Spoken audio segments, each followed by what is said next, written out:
ముఖ్యంగా నూతనంగా సర్పంచులు, ఉప సర్పంచులు, వార్డు మెంబర్లు ఎన్నో కళలు కానీ అంటే మనం సర్పంచ్ అయితే ఏమి చేయొచ్చు అంటే చాలా మందికి ఈ కార్యక్రమం నేను ప్రత్యేకంగా మన ఒక 3-4 రోజులు అన్ని చదివించి చెప్పియడం జరిగింది. అని ఎవరు ఇంట్రెస్ట్గా వెళ్ళడం లేదు. మా స్టేజ్ మీద వాళ్ళు ఎప్పుడెప్పుడు బంద్ అయిపోయింది అంటున్నారు. ఎందుకంటే మనకి అంటే అవసరం. రేపొద్దున గ్రామ పంచాయతీని ఏ విధంగా నడపాలి, ఎందుకంటే గ్రామ పంచాయతీ సర్పంచ్ అనే వ్యక్తి కీలకమైన వ్యక్తి. కీలకంగా గ్రామంలో ఏ అభివృద్ధి చేసుకున్నా గౌరవ గ్రామ సర్పంచ్ ద్వారానే పనులు అవుతాయి. రేపు పొద్దున ఆ పనులు కావాలి.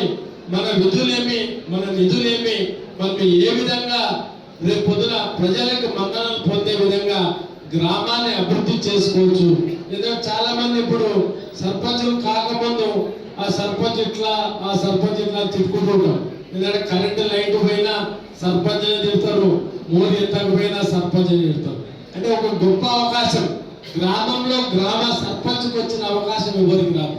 గ్రామానికి అభివృద్ధి చెందడానికి, గ్రామంలో ఏ సమస్య అయినా ఆ సమస్యని తీర్చడానికి గౌరవ సర్పంచ్కి అన్ని రకాల నిధులు అన్ని కూడా వస్తాయి.